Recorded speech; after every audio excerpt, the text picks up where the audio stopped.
Welcome to the Smarter Driver Podcast. I'm your host, Dr. Rick August. Here we talk about the things that really irk you when driving, because driving is emotional and we like nothing better than to police other drivers. And this is termed social driving. Here we give you tips and strategies to be a safer, smarter driver and help you get your license. Car's all gassed up. Let's get going.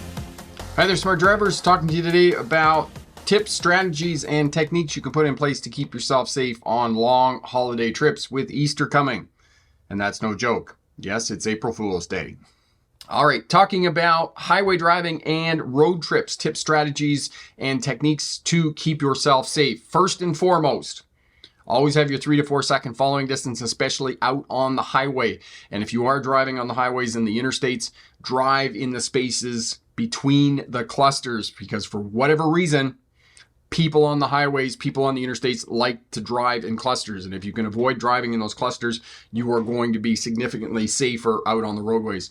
Stopping in traffic, stop back 1 vehicle length from the vehicle in front of you so you have an escape in case something happens. And don't be sitting there munching away on a big submarine sandwich and getting rear-ended. Calm awareness. When you stop 1 vehicle length back in traffic, your landmark for that is being able to see the tires of the vehicle in front, making clear contact with the roadway. Watching your center mirror, watching traffic come up behind you. And if you see somebody come tearing up too fast, and I saw this yesterday, come up to make the left-hand turn to go into the dojo for jiu-jitsu, and I was looking at the car behind me, and I'm like, that car is not slowing down. The car is not slowing down. And I just kind of tapped the brake lights, and all of a sudden they're like, oh, okay, and they slowed down, right?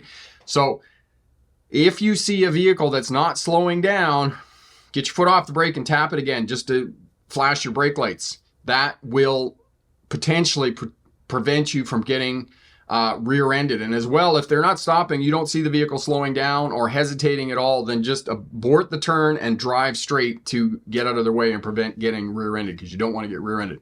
Shoulder checking, shoulder checking, shoulder checking, and then mapping intersections, tracking road users. We're going to talk about and give you some other tips for driving. Good stuff to have a look at. Driving tips for keeping yourself safe on the interstate and freeways, and as well car care maintenance. We're going to go over a little bit of this here, but one of the things you definitely want to do if you're going on a road trip, if you don't have tire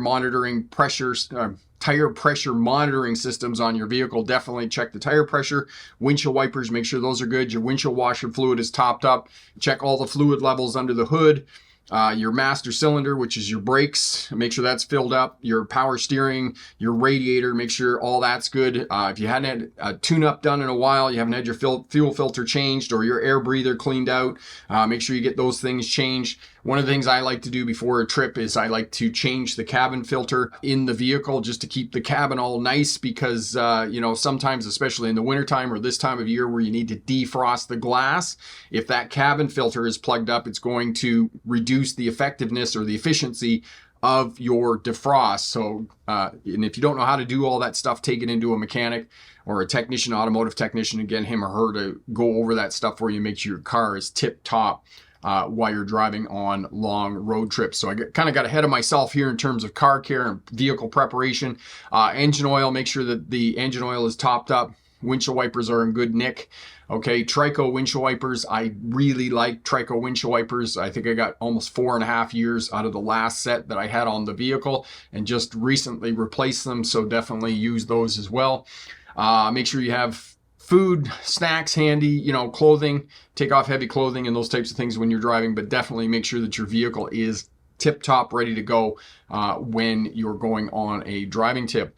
Navigation, most of us now have newer vehicles with GPS. We have our phones. If you haven't bought a holder for your phone yet in the vehicle, do get one. They're just awesome in terms of navigation. One of the things with Carrie, when I was down visiting in the summertime in Minnesota, one of the suggestions that I made to her was when you're driving and you're using your navigation, turn the audio on. That way it will reduce the amount of times that you actually have to look at the screen to figure out where you're turning and those types of things, because the audio will definitely help you out and you can keep your eyes on the road and be less distracted when you're getting to a different place. Before you head out, Look at all this stuff on Google Maps, okay? Plan out where your breaks are going to be, especially if you're traveling with small children. Make sure you have a break every couple of hours. You're able to stop at a park, someplace where you can have snacks or a picnic or those types of things. And if you get lost while you're navigating along your route, stop and figure out where you're going, okay? Yesterday I was going to someplace I hadn't been before, and I get there and I'm like, I'm not at the right place. And the reason I knew I wasn't at the right place was that I had looked it up on Google Maps before I left, and I looked and I could see what the building looked like that I was looking for when I got there. So when the GPS took me there, I was like, oh, this isn't the right place. And I'm like looking around going, oh, this isn't the right place. And then I stopped. I re-entered it into my GPS, and then I got to where I was going, right? But I knew that because I had looked at Google Maps before I took off. Activities for the kids, okay? Have blankets so they can sleep, pillows, those types of things. Access to games and other items in the vehicle so you're not reaching around. And another person, if you're traveling with a partner, then they can hand those things to the kids and whatnot. And one of the activities that I had for my kids when they were younger was we went to the library, we got audiobooks, so they actually had a physical copy of the book, and then the story would be read over the CD in the car, and that would keep them entertained for a period of time, right? And then you have other games you can do, I Spy My Little Eye and those types of things. So keep the kids entertained while you're driving. Make sure that they're strapped in, they're safe while you're driving, water bottles and food and those types of things. Preparation, food, drink, and pets in the vehicle. Where are the pets going to be? Again, this is another thing that you need to do when you're getting ready, planning on Google Maps. Where are we going to stop? We're going to be able to take the dog for a walk and those types of things. I mean, most people are just traveling with a dog. Some people might travel with their cat or their fish or those types of things. That's a little more complicated, but most of the time it's going to be a dog. Okay, assign roles. The person that's driving is driving the vehicle. The person in the passenger seat, they're helping navigate and those types of things, telling you where to turn left, telling you if there's alternative routes and whatnot. One time we were going to Vancouver Island. We got into Vancouver, we got into congestion, and it was probably the worst backup that I had ever been in. It was a couple of hours. Finally, I said, we got to go somewhere else. And we turned around in the middle of the interstate or the freeway, and we went the other way. It was just crazy. Like, it was like an hour and a half, and I was just like, oh, okay, I'm done. We have to find another route here. So the passenger was responsible for the navigation, getting us around and getting us rerouted. Blankets and pillows, prescription medication. If you are on prescription medication, know the effects of prescription medication, and as well, make sure that you have enough to last for however long that you're going to be away on your holiday and your road trip. My daughter, for example, she's going to her grandma's in the summertime for 6 weeks. She needs to have enough medication for the 6 weeks that she's gone. Cruise control out on the highways. Use cruise control. As you know, those of you who've been here before, those of you watching on the replay and been around on Smart Drive Test, I am a huge advocate of cruise control out on the highway, especially with newer vehicles. You have adaptive cruise control, lane assist. These are really great in helping you drive safely, not get a speeding ticket, because you can set the cruise control at the speed limit and you know that you're not speeding, right? And as well, it's going to reduce distractions because now you're not trying to monitor what your speed limit is all the time. My mom's new van that we bought her last year, her Pontiac Montana, that thing's got a huge V6 in it, and 150, 160 kilometers an hour, which is 90, 100 miles an hour. That thing just whatever. Because I drove it across Montana, 700 miles across Montana at 140 kilometers an hour, 85 miles an hour. That thing didn't miss a beat. So in order to not get a speeding ticket in my mom's van, you have to have it on cruise control. Otherwise, you look down and you're like, oh my God, I'm doing 80 miles an hour. So I am a huge advocate. And as I said, it reduces fatigue because you're not monitoring your speed when you're driving. Night driving. This statement epitomizes everything about night driving. Drowsy drivers rest in pieces. Okay? If you're tired, get some sleep. That is the only thing that is going to cure being tired at night. And in the 1990s, when I was driving truck and I was driving long haul, I was driving a lot of nights. And I knew that if I started chewing my fingernails, I know this is weird, but I started chewing my fingernails, I needed to be off the road within 10 minutes. If I wasn't off the road with 10 minutes, I was sound asleep. Sound asleep. So that was my sign. I knew chewing my fingernails was meant that I was too tired to be driving.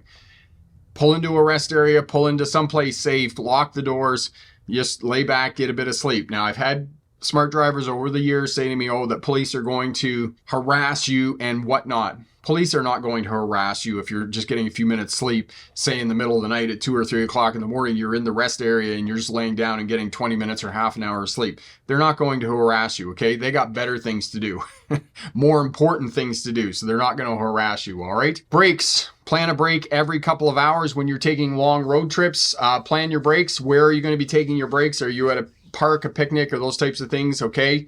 Restaurants, heavy meals. Know that if you go in and have, a big large fries and a Big Mac, I can't say it's a Big Mac anymore because it's just a double patty hamburger. It's a little itty bitty thing. It's probably not really going to make you sleepy and tired, but you have a couple of big ham sandwiches that you made at home with cheese and mayonnaise and lettuce and, big thick honking slabs of yummy, rye bread, then, that probably is going to weigh on you and make you tired. So try to avoid large meals. Try more like grazing over the course of your trip and keeping yourself safe and keeping yourself alert. Keep yourself hydrated, lots of water. Soda in the car, chew on beef jerky. Yes, exactly what Eric is saying here. Keep the windows down, but know your limitations in terms of fatigue and whatnot as well, okay? Okay, comfort in clothing. Take off bulky clothes, okay? Just be wearing a t-shirt and jeans when you're sitting in the car. Be comfortable, okay? Don't be wearing a big jacket and, a big hat and toque and those types of things and being uncomfortable when you're in the car. It's got heat. It's got air conditioning, okay? You can sit in there and be comfortable. Emergency clothes in the vehicle, in case you spill soda in your lap. Back supports, if you got a bad back or you need back support in the car, make sure that you have that. Accessibility to CDs, medications, sunglasses, water, all those types of things. All vehicles in this day and age have cup holders, not like when I was a kid and they didn't have cup holders, right? They all have cup holders now, so you can have water and accessory to that as well. And another rule that I implement when I'm on long road trips is when you get out of the car, take the garbage out of the car with you, right? Coffee cups, water bottles, those types of things. All the coffee shops have places where you can get rid of your recycling and get rid of your garbage and those types of things. Don't have it sitting around and hanging around in the car. Just take it out when you get out. That's the rule I have when I'm traveling. Emergency stops and breakdowns. Unless it is an absolute emergency, and I mean absolutely an emergency, do not stop on the side of the road, okay? On the side of a highway, the side of an interstate. You are a sitting duck. And that is an actual term within truck driving, that if you're on the side of the interstate, side of the freeway, you are a sitting duck and you're at high risk of being involved in a crash, of getting hit by traffic on the roadway. If you can limp the vehicle somewhere else to an off-ramp or someplace, a rest area or whatnot, that is going to be much, much safer than being there on the side of the highway. If you have a flat tire, don't change the flat tire on the side of the highway or the side of the interstate. Limp it up, okay? You can replace the tire. You can't replace your life. And I can't put it any more plainly than that. And, this happens far more than you would like to think, unfortunately, all right? Have a cell phone, have a charger in your vehicle. Make sure that you do that, because if you don't have a charger and your phone's not charged, it's pretty tough to call for help. If you're not any good at changing tires, doing small repairs, those types of things, get a AAA membership, an Automobile of America, the Association of Automobile for America. AAA, it means something, and those three words are in those AAAs there. The CAA, the Canadian Automobile Association, the American Automobile Association. There we go. I got it right, finally. It's only about $100 a year for roadside assistance, towing, come out and boost your car, get fuel, those types of things. And on that note of fuel, don't let your fuel tank run less than a quarter of a tank. Have a survival kit in the vehicle. Have a first aid kit, okay? Have hard medications, candies, especially if you're driving in the wintertime. Blankets, prescription medications, phone charger, those types of things. Good luck on your driver's test, and remember, pick the best answer, not necessarily the right answer. And it is certainly nice that the nice weather is coming. And despite what everybody might think, with winter snow and ice, we've talked about this on the last few live streams in terms of wintertime. It's actually the states in the US that get winter that have the lowest crash rate, whereas states that don't have winter, Mississippi, South Carolina, New Mexico, those are the states that have the highest number of crashes. And within a couple of months here, June, July, August, are the highest number of traffic fatalities for young people, new drivers. So know that that's happening, that summertime is coming. As well, with summertime, there's more road users sharing the roadways, cyclists, motorcycle riders, pickup trucks pulling caravans, those types of things. So know that all of that is going to happen as well with the coming of summer, and that you need to be more vigilant in doing the 4 things of the smarter defensive driving system. Space in front, 3 to 4 second following distance, stopping back 1 vehicle length in traffic, shoulder checking, and as one smart driver pointed out last week, ABS, always be scanning. And that's why I advocate shoulder checking. It encourages you to move your head and scan while you're driving. More than 40% of crashes happen at intersections. Map intersections, track road users, and follow them. Where are they going? Elevator, if you were staying at a hotel, make sure reservations ahead of time, especially in the summertime. Elevator fan, you're absolutely correct, my friend. We were coming back, crazy to think it was 4 years ago when we were driving across Canada. We were coming back and I had booked all the hotels coming back across Canada for the 5 days it was going to take us to drive back from Ontario. And it was a week in advance. I booked all the hotel rooms. We got into the hotel in Calgary, and there was another gentleman there behind us who came up, and he was asking if they had any rooms available where we had booked a room. And they said, no, we don't have any rooms available. And he said he had been in contact with at least a dozen hotels that there weren't any rooms available. The other piece about that in terms of hotels, look at the hotels that if you're traveling with children, look at hotels that have swimming pools, look at swimming pools that have hot tubs, and places that you can walk to when you get there with the kids at the end of the driving day, right? Because all of that makes fun, it's fun too. It's like when we went to Mount Baker skiing in January. I was willing to drive back into Binghamton so that we could have a hotel that had a swimming pool and a hot tub. I wasn't too crazy about the swimming pool, but I definitely wanted a hot tub after a day of skiing up at the hill. So I was willing to do that. Epic, for long trips, try to plan where the rest stops and service areas are that you can take a break or change drivers when needed. Also, if you're an American Automobile Association, it's affiliated with the CAA. Excellent. Thank you for that as well. So what Epic said there in terms of rest areas, places that you can go in. And, there's a lot of times that, if you do a bit of pre-planning with Google and before you leave, sometimes these small towns aren't too far off the interstate or highway or freeway. And you can just go into the small towns and, there's parks there and you can go into the parks. And oftentimes these parks will have picnic areas. And what we did when we drove across Canada 3 or 4 years ago, and I can't believe how much use I've got out of this cooler. We bought a 6-volt cooler, 6-volt, 9-volt, anyway, the one that plugs into the accessory in the car, and we just plug it into the car and away we go, right? We fill it up with food.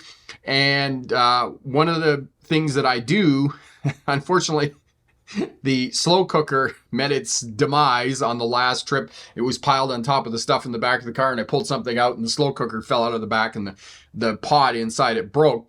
But chili, shepherd's pie, soups, other stuff, I can't think of anything off the top of my head right now, but you can take the slow cooker with you. And if you're out for the day, if you're coming back to the same hotel as we were when we were skiing, for example, you just put the food in the slow cooker and let it cook in the hotel. And when you come back, you got hot chili. I lost my train of thought there. Sorry about that. Retired, I put Rain-X on a couple of times a year. Okay, so excellent. Eric Seafoam product, Buds Be Gone. You can put on in washer fluid too. So Seafoam has a product as well that you can use for your windshield for those places that have high bug areas. And talking about high bug areas, when I drove across the States last summer and I met Eric and Carrie there, and Elevator fan as well, the van that I was taking home for my mom was just covered in bugs. So this is another thing that in the summertime, if you're driving through these areas, you can get some seafoam, you can get the summer windshield washer fluid that will get rid of the bugs on the windshield, because anybody who has driving experience driving in the summertime and you drive through a swarm of bugs, that gunk is pretty tough to get off the windshield. So you can get this stuff to keep your visibility clear and those types of things. And the other piece about it, keeping the glass clean in the summertime, reducing fatigue when you're driving at night, is keep the glass clean. So when you go into the fuel station, clean the glass, clean the inside. You might even want to get some glass cleaner and a roll of paper towel that you keep in the vehicle. You can squeegee the glass and then clean it with glass cleaner, and that will reduce fatigue as well, because in the summertime and you're on these long road trips, you get the sunshine coming through the window, the glass on the front, and the light refracts off that dirt and it plays with your eyes, and all that light and movement is going to cause fatigue and make you more tired. So if you can keep the glass clean, it not only improves visibility and your ability to see other traffic and determine traffic patterns and interpret the actions of individual road users, but it also reduces fatigue. So that's another tip for driving in the summertime. Marion, just be careful with the cooler. We had one, and on a trip we left the cooler plugged in and it drained the car battery. Yes, you have one of those cars, Marion. The Pontiac, the Montana will do the same thing. If I leave my dash cam plugged in, it will continue to run the dash cam the whole time, and then it will drain the battery, as you just said. The Honda won't do that. When I turn the key off, the cooler turns off. So it depends on the make and model of car that you have, but it's exactly what Marion said. Figure out which vehicle you have. If you have a cooler plugged in or an accessory or something else that's running all the time, is it going to drain the battery on the car? And you'll need to figure out on your own particular make and model. Elevator, make sure that you allow time for construction as we are entering construction season. Yes, as well. And long road trips, pre-planning before heading out on your trip. All this information is available on the internet as to where the construction zones are going to be. And it is a good idea to have a look for this information.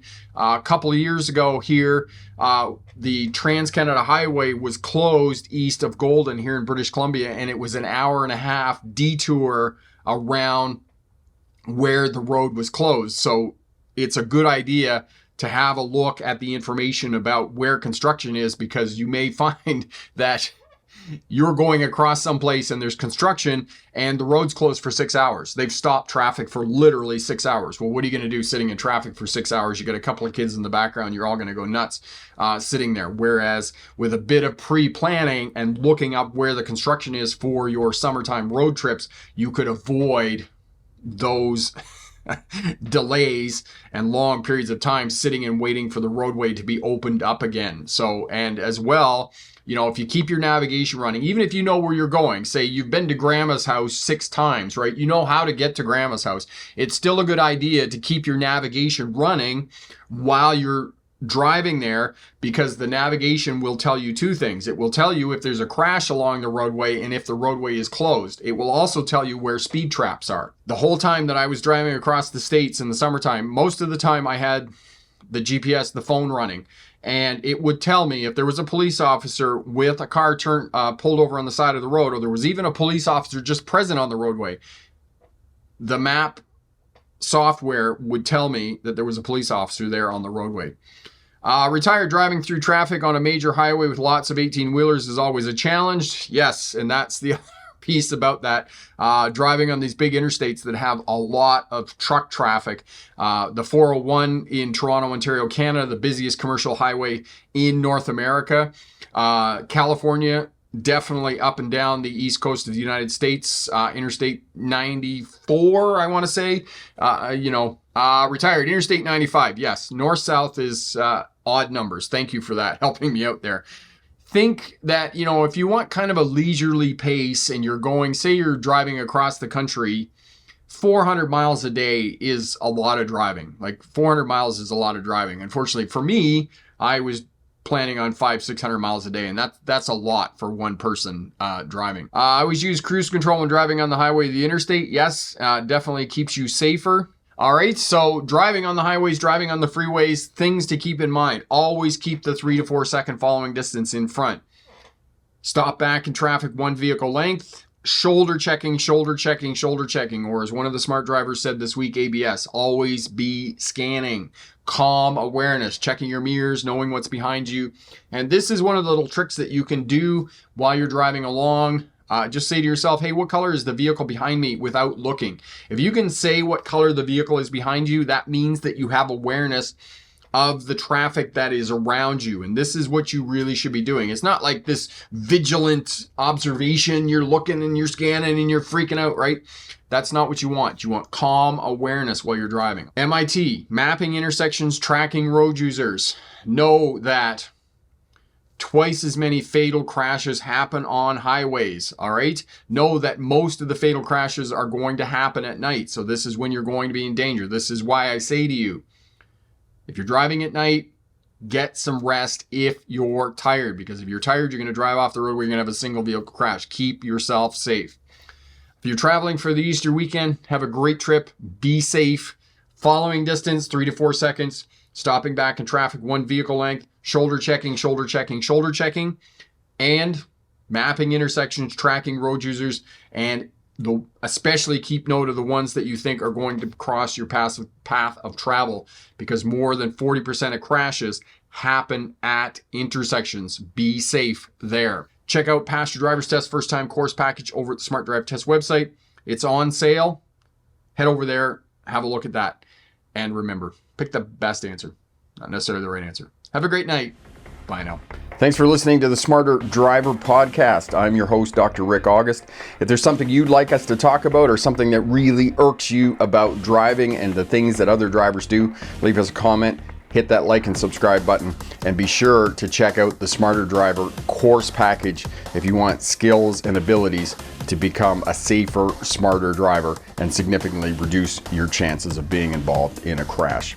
Thanks again, all the best, and remember, pick the best answer, not necessarily the right answer. Have a great day.